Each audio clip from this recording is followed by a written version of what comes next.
I always wanted to visit Singapore, but after learning its incredible transformation from a small fishing village to one of the most advanced nations, my desire to go there grew even stronger. In no time, we booked our flights, packed the bags, and landed in the city of gardens, Singapore. Hey guys, welcome back to Sakri Caves, and this is Sagar. We spent 6 days in Singapore exploring everything from futuristic museums to tallest building in the country and traveling in MRT to riding a roller coaster. In this video, we will cover everything you need to know before visiting Singapore, including how to reach Singapore, the visa process, where to stay, places to visit, local transportation, the budget, some useful tips, and a lot of other details that will help to plan your trip to Singapore. But first, let's talk a little bit about Singapore.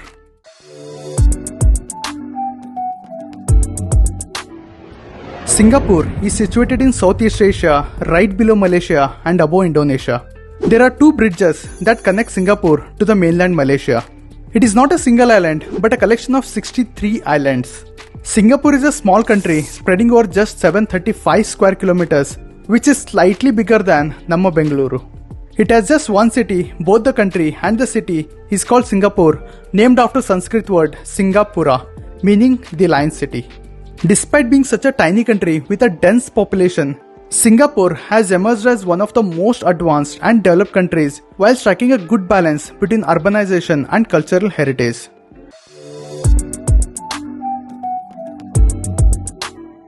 Singapore is known for having skyscrapers, futuristic museums, and mesmerizing gardens. But what makes Singapore even more beautiful is its people. Over 6 million people live in Singapore, coming from diverse backgrounds and culture. The population consists of mainly three ethnicities. 75% is Chinese, 15% is Malays, and 7.5% is Indians, creating a rich cultural blend in the city. Singaporeans are very disciplined, polite, and love to follow the rules. You hardly find any type of chaos, noise, or unethical behavior. For example, you will find people lining up sincerely at most places and no one cuts the line. If you are wondering whether it is safe to travel in Singapore, especially at night, then the answer is absolutely yes. In fact, the Global Peace Index ranks Singapore the safest and the most peaceful country in Asia. Singapore is so obsessed with cleanliness that it has banned chewing gum and it imposes heavy fines for littering. As a tourist, here are some important rules that you must be aware of.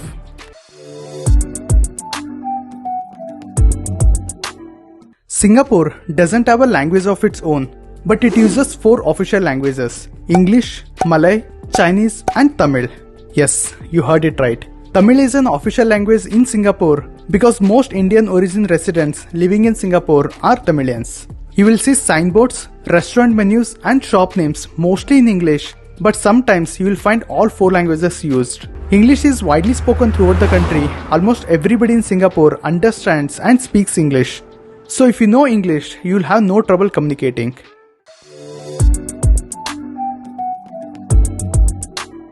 Singapore has a tropical climate, hot and humid all year round. The climate will be the same throughout the year, hence you can visit Singapore at any time of the year. However, November to January has a bit more rainfall than other months. Afternoons are usually hotter, but evenings are pleasant. It can rain any time of the day, and when it does, it can continue for about 2 to 3 hours. So always carry a hat and an umbrella. If possible, avoid peak holiday seasons like Christmas, Diwali, and Chinese New Year, as it gets very crowded during these times and hotel prices shoot up all-time high. In short, you can visit Singapore at any time of the year, but be prepared for rain.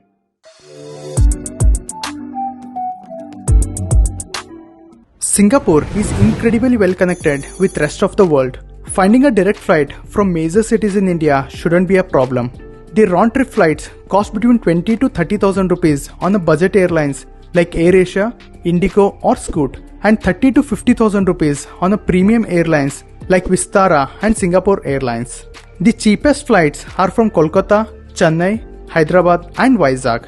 If you have a good budget, choose Singapore Airlines for a great in-flight experience. Try to reach Singapore in the first half of the day so that you can utilize your days in Singapore to the maximum.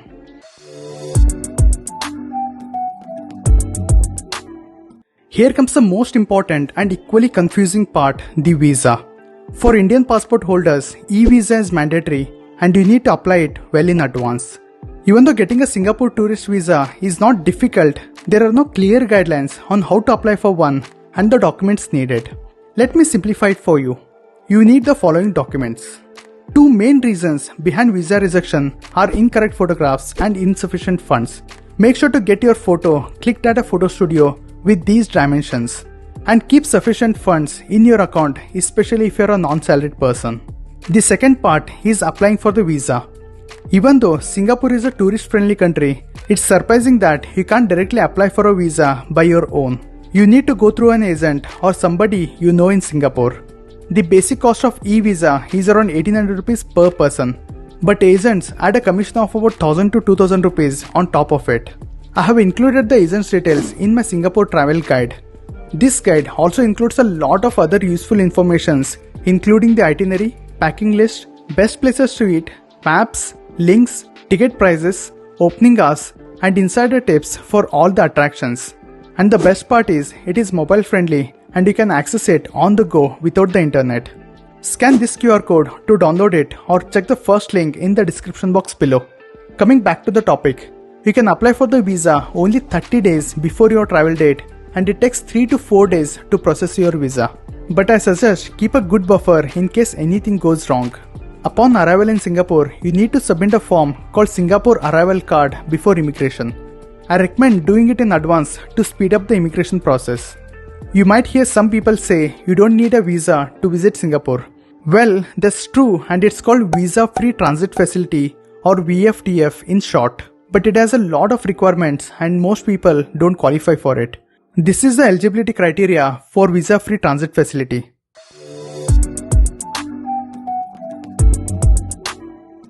Even though Singapore is a tiny country, it is packed with so many attractions worth visiting. Here are my top 20 recommendations you must not miss. I will cover these places in detail in my next video. So make sure to subscribe to SakriCubes and ring the bell icon to get notified when I post that video. Most of these places can be covered in 4 to 6 days. The itinerary for Singapore can vary depending on your expectations, whether you're a solo traveler, a couple, with kids or parents. There is no one size fits all. That's why I'll be making another dedicated video on Singapore itinerary. So stay tuned for that as well.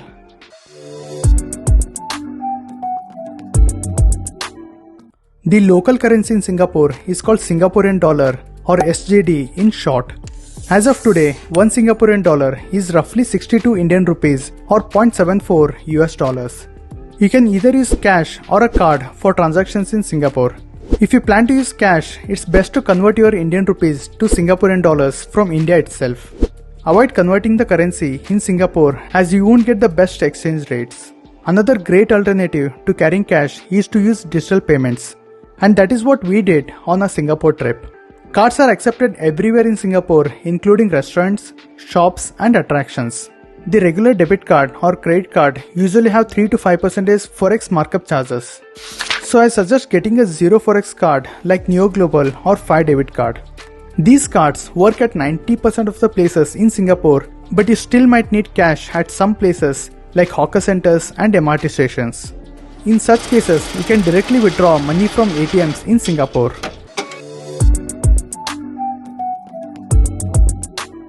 Even though you get free Wi-Fi at most public places in Singapore, it's a good idea to have a local SIM card for reliable communication. The data prices are quite cheap here and you can get a tourist SIM card with 100 GB of data for less than 8 Singaporean dollars or 600 Indian rupees. Avoid buying SIM card at the airport, that is the most expensive place to buy it. Instead, buy it from local stores like 7-Eleven, which are everywhere in Singapore, especially in MRT stations. Alternatively, you can pre-book your SIM card on platform like Klook and collect it at the airport. That is what we did and it was super convenient. Our service provider was M1 and the coverage was good all over Singapore, including Sentosa Island. The booking link to SIM card and all the attractions in Singapore are mentioned in my blog. Check the second link in the description box below for more details.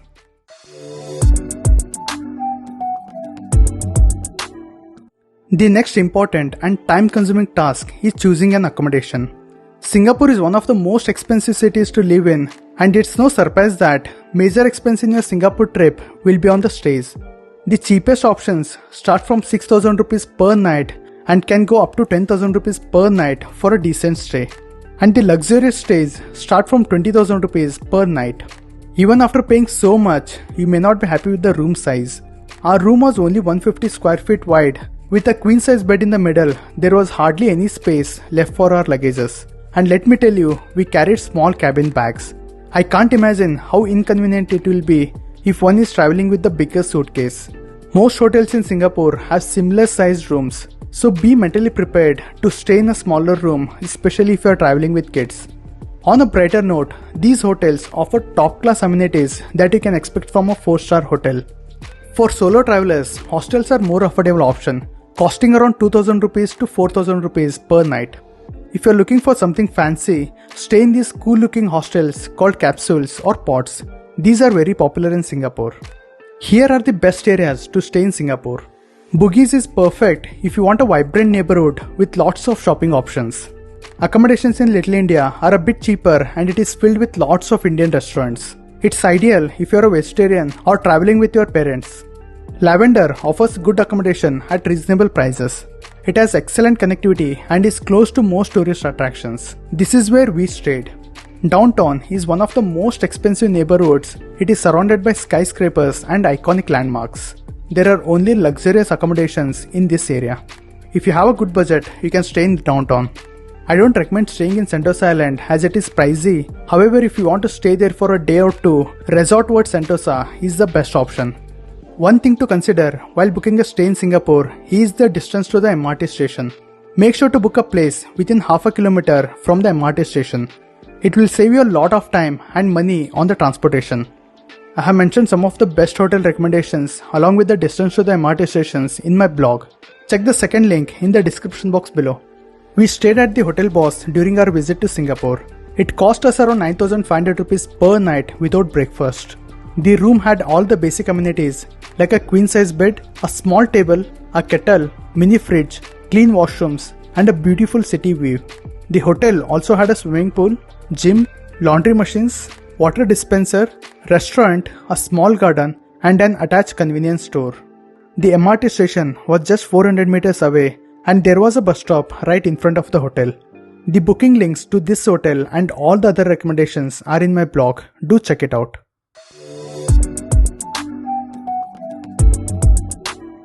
There are 3 main ways to travel in Singapore. The first is the metro, which Singapore calls Mass Rapid Transit or MRT in short. Singapore has one of the best public transportation networks in the world and almost all the tourist attractions are well connected. Traveling in the MRT can be overwhelming at first, especially if you have never traveled in the metro before. But after taking a couple of rides in MRT, the navigation becomes super easy. Most of the time, you need to change one or more metro lines to reach from one place to another. Google Maps provides a detailed route map. Search for your destination, select the public transportation and it will show you the nearest metro station, the walking distance to the MRT station, which entry or exit gate to use, where to change the lines and the distance from the MRT station to your final destination. In addition to the MRT, Singapore also has a good bus connectivity. You can use the buses for last mile connectivity or to places where MRT is not functional. Buses are also well integrated in the Google Maps. You can get the detailed navigation and live data on the maps. If you are lucky, you might even catch a ride on a double-decker bus. I was super excited to travel on this kind of bus since my childhood and I know you want to try it as well. The ticket prices for the rides on MRT vary from half a Singaporean dollar to 2 Singaporean dollars, while the buses charge a flat 1 Singaporean dollar to most destinations. The only downside of taking a bus or MRT is the amount of walking involved. It can be time consuming and tiring. On average, you'll be walking 1 to 2 kilometers each time you take a ride. This could be a problem if you are with parents who have difficulty in walking. In such situations, consider taking a cab, especially for short distances, and for longer distances, you can take the MRT. Taxis are quite expensive in Singapore. From our experience, it costs around 80 to 120 rupees per kilometer. You can book the cabs on Grab, Gojek or catch it offline from taxi stands. Another interesting fact about cab system here is that you can't simply board it from the roadside. There will be public taxi pickup points. If that is not nearby, then you may have to board it from a basement of a mall or the driveway of a hotel.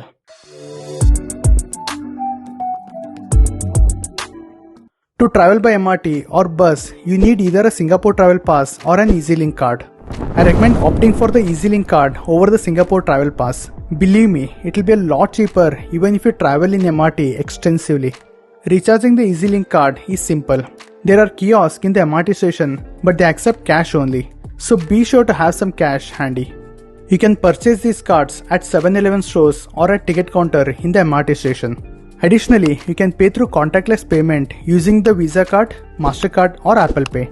So if you have a 04X card, you don't have to buy a EZ-Linkk card or Singapore Travel Pass.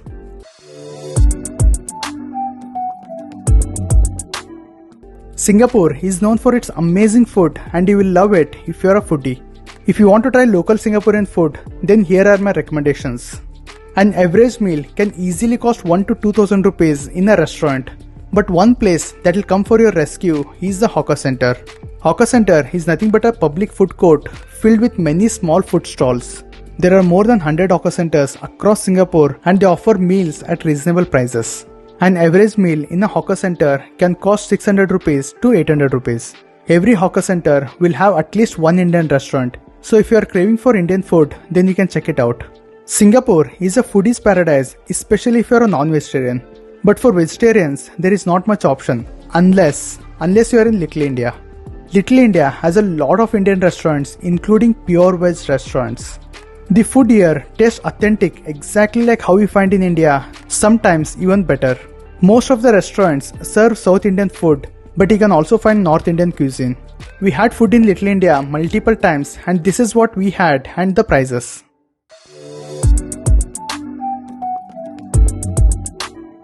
Singapore is filled with hundreds of high-end shopping malls. If you are a shopaholic, this is what you may be interested in. If you want to buy souvenirs, then Chinatown Market is a pocket-friendly place. Shops in Bugis are famous for clothing, and if you are looking for luxurious shopping experience, then you can head to Orchard Road. Here are some of the recommended shopping places and what to buy. Because Singapore imports everything from outside, the prices are not cheap. But if you are looking for Apple products, Singapore is a better place to buy them. They are about 25% cheaper compared to India. Here is a price comparison of iPhone 15 Pro. If you spend over 100 Singaporean dollar in a single shop, you can claim a GST refund at the airport. Make sure to keep the product and the receipt handy for the refund process.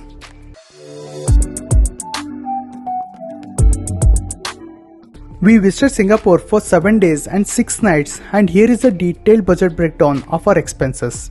The hotel was the most expensive part and we spent 56,000 rupees for 6 nights. The flight cost us 45,000 rupees for a round trip for 2 people. Got the visa through an agent for 3,800 rupees per person. We visited most of the attractions which cost us 45,000 rupees in total. We spent another 18,000 rupees on food. We used public transport throughout our trip which cost us 4,000 rupees for 2 people. The SIM card and optional travel insurance was 600 rupees and 900 rupees respectively. In total, we spent 1,73,700 rupees for 2 people, which is about 86,000 rupees per person and 12,285 rupees per person per day. You can save some money by carrying ready-to-eat food, skipping the attractions not worth visiting, and reducing the duration of your trip.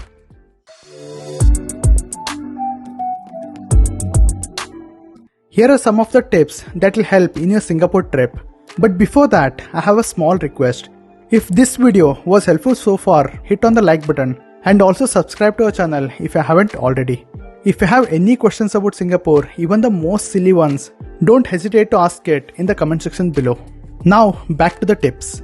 You'll be walking a lot, so wear good and comfortable shoes. Always carry an umbrella, the weather can be unpredictable. Wear comfortable cotton clothes as it will be usually hot and humid throughout the day. Carry a water bottle and keep refilling it whenever you can. Tap water is generally considered safe to drink in Singapore. Bring ready to eat food. It will be a lifesaver if you are a vegetarian or you want to save money on food. Singapore uses Type G power sockets, so you will need a travel adapter. I have linked the best one in my blog. Hotel washrooms often don't have faucets, so carry product like this in case you can't finish your business without water. Singapore is wheelchair friendly. making it easy to use a stroller for kids. The travel insurance is not mandatory to visit Singapore, but given Singapore is quite expensive, travel insurance is definitely recommended. Some of the attractions might be closed for regular maintenance. You should consider this while planning your itinerary. I have compiled this data from various websites and given it in my travel guide. Do check it out. That was everything you needed to know before visiting Singapore. Do check the Singapore playlist by clicking on the left, or scan this QR code to download the Singapore travel guide. See you in my next video. Until then, keep traveling.